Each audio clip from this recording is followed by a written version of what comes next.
at a family gathering last month. I was sitting quietly in the living room when my son suddenly decided to make me the center of attention. He raised his voice and mocked me in front of everyone, pointing out little mistakes from the past and laughing as though they were jokes. But his words cut deep.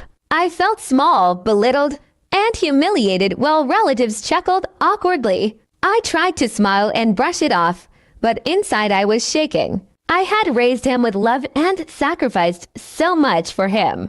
Yet here he was treating me like an object of entertainment. My heart hurt more than I could admit, and I wondered how he could do this to his own mother. The room was filled with uncomfortable silence after his outburst, and I thought maybe I should just excuse myself and walk away. But before I could even stand, a small voice broke through the tension. It was my granddaughter, his little girl, who had been sitting beside me the whole time. She looked at her father with innocent eyes and said, "Daddy, why are you being mean to Grandma? She always takes care of me and makes me happy. Don't you love her too?" Her words were simple, yet they struck harder than anything I could have ever said.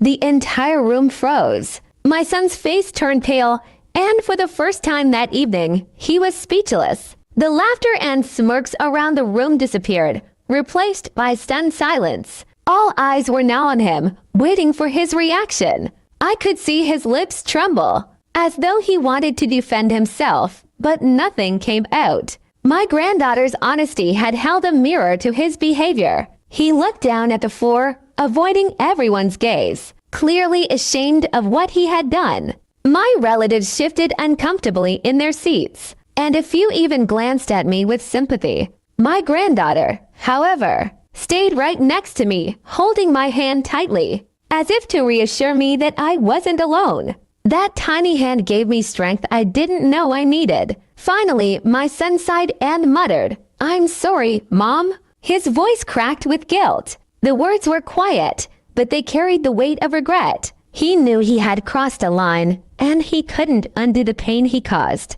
I didn't reply immediately. Instead, I stroked my granddaughter's hair and smiled at her, grateful that such truth and love could come from someone so young. She had defended me when I couldn't defend myself. Eventually, I told my son, respect is not something I should have to ask for. You owe me more than apologies, you owe me better behavior. My voice was calm, but firm. He nodded, still unable to meet my eyes. The gathering carried on after that, but nothing felt the same.